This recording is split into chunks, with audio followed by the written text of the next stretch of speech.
नमस्कार, आप सभी का स्वागत है अनकोट में। आज हमारे साथ पटना से सीनियर जर्नलिस्ट संजीव सर जुड़े हैं। सर, अभी-अभी एक खबर आई है कोर्ट से कि लालू परिवार पे अ, आदेश आया है जिसमें ये कहा गया है कि उन पे मुकदमा चलाया जाएगा और कानूनी तौर से कार्रवाई की जाएगी। आईआरसीटीसी जो घोटाला हुआ था, जो चर्चा में बनी हुई थी, जो स्थिति आई थी उसको लेकर के। तो पहले ज़रा-सा इस मामले को अपने दर्शकों को हम बताते हैं कि आखिरकार ये मामला क्या है और अ, आगामी चुनाव में जो अभी कुछ ही दिनों दूर है, उसमें कितना प्रभाव पड़ेगा? तो सर ये जो पूरा मामला है वो क्या है? ज़रा हम दर्शकों को बताते हैं। देखिए, मैं सबसे पहले बता दूँ कि ये रेलवे से जुड़ा हुआ मामला है जी। और रेलवे से 2 जुड़े हुए 2 मामले आए। एक आईआरसीटीसी घोटाला और एक जॉब फॉर लैंड। हुँ, हुँ। तो लैंड फॉर जॉब, ये 2 घोटाले उजागर हुए थे। 2004 से 2009 तक लालू प्रसाद यादव जिस समय रेल मंत्री हुआ करते थे, उस दरमियान का ये मामला है। जी। उस समय लालू प्रसाद यादव के बारे में मतलब जो अभी सीबीआई की जो जाँच हुई, उसके अनुसार जो रिपोर्ट्स पेश किए गए, उसके अनुसार ये पाया गया कि इन्होंने अपने पद का दुरुपयोग किया, यानी अपने अधिकार का प्रयोग इस तरह से किया कि अपने चहेतों को या अपने चाहने वालों को, जो इनके शुभचिंतक थे या जो भी हो, चाहे व्यवसाय से या राजनीति से जुड़े हुए लोग हों, वो डॉक्टर प्रेमचंद गुप्ता थे, जो राज्यसभा सांसद भी थे और मंत्री भी रह चुके हैं और हुँ। लालू प्रसाद के अच्छे मित्र थे। उनकी पत्नी के नाम से जो रांची में सुजाता होटल्स है, उस होटल्स को इसके अलावा पूरी में आईआरसीटीसी के तहत 2 जो होटल्स हैं, उन्हें टेंडर में पेपरों में हेर-फेर करके ये दोनों काम उन्हें दिया गया और जी। इसके एवज में कोचर बंधु ने पटना के बेली रोड में बहुत ही महंगी जमीन, जो लगभग करोड़ों में थी और केवल 65 लाख रुपए में लालू प्रसाद यादव की पत्नी राबड़ी देवी के नाम से या फिर तेजस्वी यादव के नाम से, हेमा और इनकी एक और बेटी है उनके नाम से इस जमीन को दिया गया। तो कोर्ट ने ये माना कि इनके खिलाफ में वो सारी जो सबूत है वो मौजूद है। सीबीआई ने जो कुछ जांचा है, जो पूरा सीरीज पेश किया है, उस सीरीज के अनुसार इन पर केस चलाया जाना चाहिए और उसके तहत लालू प्रसाद यादव पर जो स्कैम का जो आरोप लगा है अभी, उसमें साथ-साथ तेजस्वी यादव भी और राबड़ी यादव भी उसमें शामिल हैं। इसके अलावा टोटल कुल 14 लोग इसमें शामिल हैं।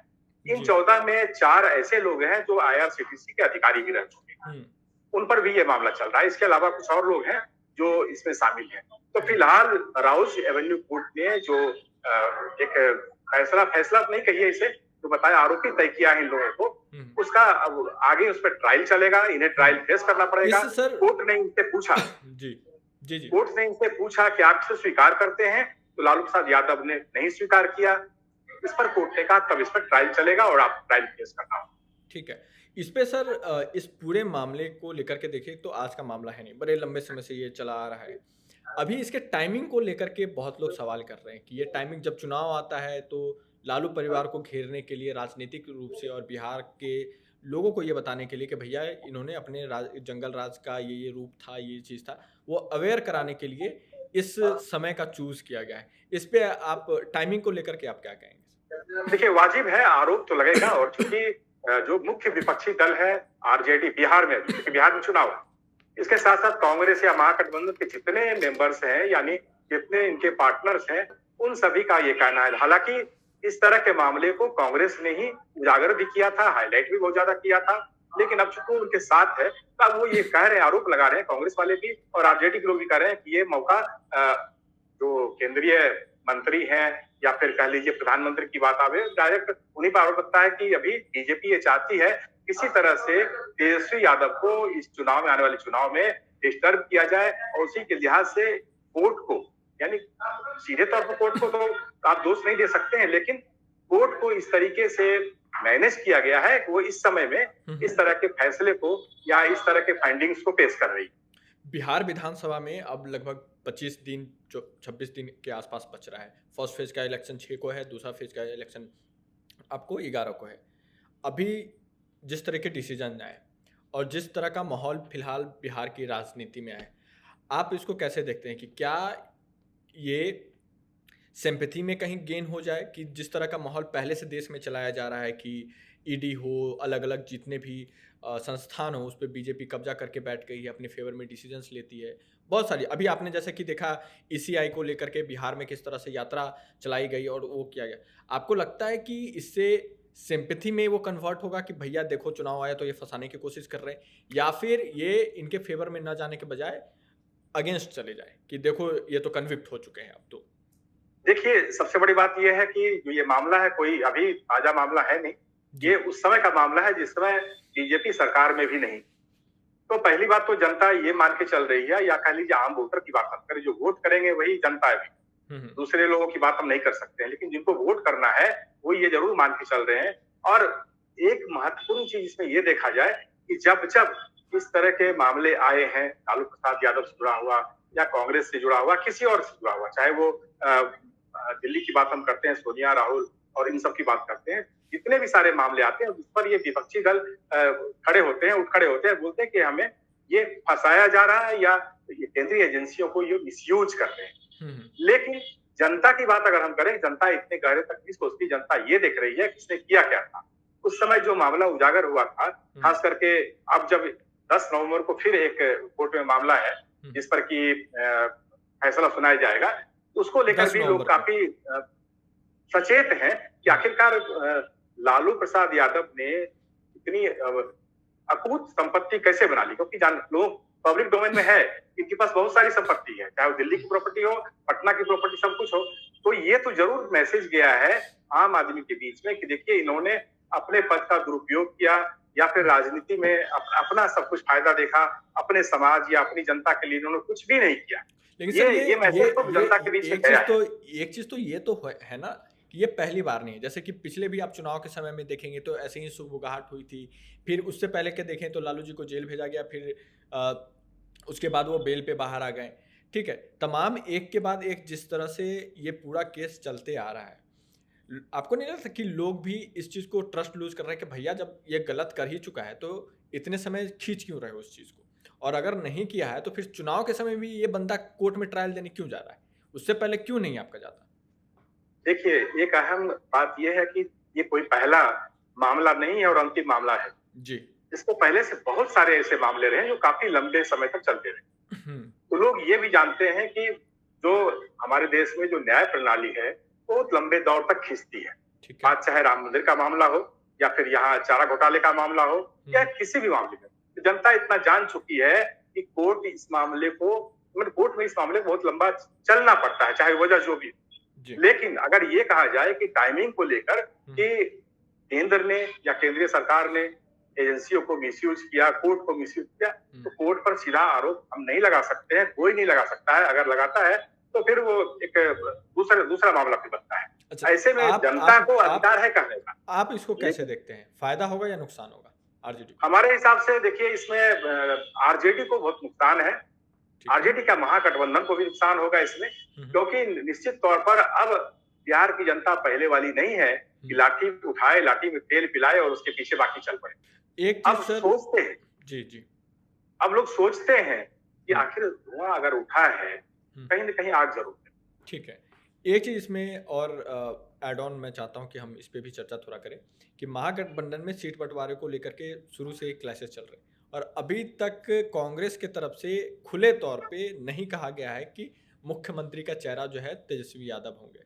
जब वो कहता है कि हम मिल के लड़ रहे हैं, हम मिल के रहे, इवन अगर अभी भी आप देखें जो सीट शेयरिंग एंड आपको जो सीटों के बंटवारा को लेकर के बहुत ही खींचतान हुई इन दोनों के बीच में कि हम इतने सीट पे लड़ेंगे, हम इतने सीट पे लड़ेंगे, बहुत सारी चीज़ें होती। अभी घोषणा हुई भी नहीं थी, अभी भी नहीं आई एग्जैक्ट आपको फिगर्स डिटेल्स, लेकिन बैकग्राउंड में इधर तेजस्वी यादव भी जो उनके फिक्स कैंडिडेट हैं उनको सिंबल देना शुरू कर चुके हैं। तो आपको नहीं लगता कि इस पे प्रेशर पॉलिटिक्स कांग्रेस इस पे ज़्यादा करेगी और ज़्यादा प्रेशर बनाने की कोशिश करेगी आरजेडी पे कि देखिए आप पे इस तरह का भी दबाव आ रहा है, हमारा नुकसान हो जाएगा, ये वो इस तरह की चीजें?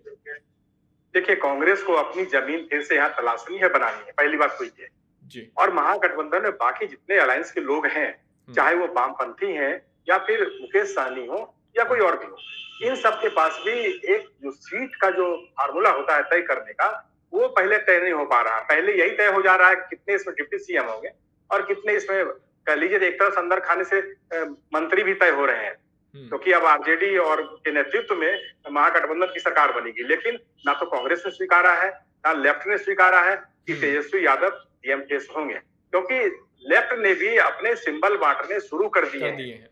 उन लोगों ने 19 सीटों पर लगभग अपना कैंडिडेट भी तय कर दिया है, जबकि महागठबंधन में ये बातें तय नहीं हुई है। आरजेडी ने भी कुछ सिंबल बांटने शुरू कर दिए हैं, नाम तय कर दिए हैं। कांग्रेस ने भी एक लिस्ट ऑफिशियली नहीं जारी की, लेकिन ये बता दिया है कितने लोगों को हम टिकट दे रहे हैं। तो कहने का अर्थ है कि अपना अपना प्रेशर तो क्रिएट कर रहे हैं। मुकेश सहनी के बारे में भी आप अच्छी तरह जान रहे हैं कि वो क्या है और क्या चाह रहे हैं। उनकी चाहत बहुत बड़ी है। तो ऐसे में बड़ा महागठबंधन के लिए सफर नहीं होगा। महागठबंधन के लिए देखें तो मुश्किलें जितनी पहले आसान दिख रही थी उतनी बढ़ती हुई दिख रही है। एक तरफ आप इधर हम देखें तो ओवैसी जी अपने अपने कैंडिडेट्स को उतारने के लिए कर रहे हैं, उधर तेज प्रताप अलग छिटके हुए हैं, वो भी अपने कैंडिडेट देंगे, ठीक है। इधर और भी जो अन्य पार्टियां, जो छोटी मोटी पार्टियां हैं या फिर एक क्षेत्र के जो कैंडिडेट हैं, उनके साथ कोलैब करके ये चाहते हैं कि एक समीकरण बिल्ड करें। तो ओवरऑल ये कुल मिलाकर के देखें तो ये महागठबंधन को ही नुकसान पहुंचाने जा रही है। आप एग्री करते हैं इस चीज से?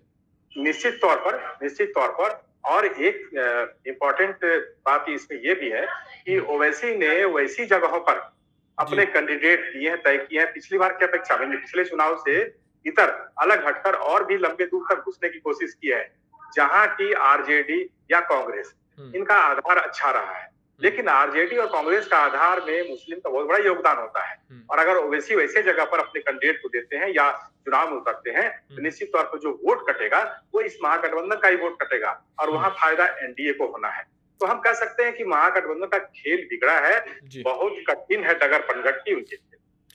इसमें सर मैं ये जानना चाह रहा था कि ओवैसी ने ऑफर भी दिया महागठबंधन के कि भैया हमको एक इतना इतना अमाउंट ऑफ सीट दे दो, हम आपके साथ जुड़ के चुनाव लड़ेंगे। उन्होंने कहा कि हम लड़ना चाहते थे, फिर उन्होंने ज्वाइन नहीं किया और फिर हमने अलग कैंडिडेट हो रहा है। फिर दोबारा ये आकर के भी कई बार अप्रोच इन्होंने किया। ऐसा क्या है कि ये महागठबंधन से जुड़ नहीं पा रहे? उन्हें तो समझ में आ रहा है कि नुकसान तो होगा मेरा, वोट कटेंगे कहाँ? वहीं कटेंगे जो उनके कोर वोटर्स हैं, ठीक है, मुस्लिम हो गए या फिर अति पिछड़े वर्ग के लोग हो गए जो वोट करते हैं उनको, तो वही कटेंगे।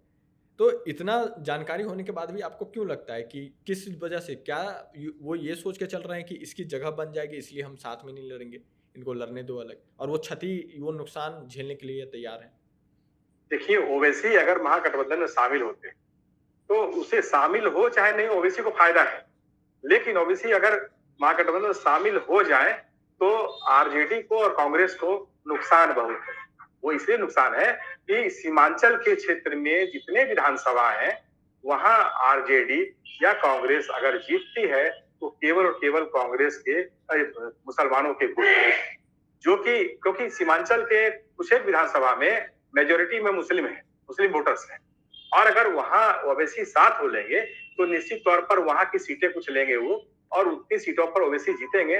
और बाहर दूसरी जगहों पर आरजेडी, कांग्रेस या महागठबंधन का जो वोट एक जो कहते हैं कि बैंक है, वो बैंक ओवैसी को जाएगा। तो वहां भी ओवैसी कुछ न कुछ सीट निकालेंगे। तो ऐसे में ओवैसी पिछली बार की अपेक्षा बढ़ेंगे। ये अलग बात है कि पिछली बार उनके विधायक सारे टूट के चले गए थे, लेकिन इस बार ओवैसी कहते हैं दूध का जला मट्ठा भी फूक फूक कर पीता है। यही स्थिति अभी ओवैसी की। ओवैसी बहुत सोच समझकर इसमें फैसला ले रहे हैं। वो ये सोच के नहीं ले रहे हैं हम जितनी जगह उतार रहे हैं सारे हमारे जीत जाएंगे, लेकिन इतना जरूर दम रखते हैं कि 5 से 8 सीटों पर वो अपना जो कहते हैं कि कब्जा कर सकते। ठीक है। इसी के साथ हम इसको खत्म करते हैं आपकी ही बात से कि महागठबंधन के लिए मुश्किल है डगर पनघट की। बाकी भविष्य के गोद में क्या रखा है ये तो ना हम जानते हैं ना कोई जानता है, वो जनता मालिक है, वही देखेगी वही बताएगी।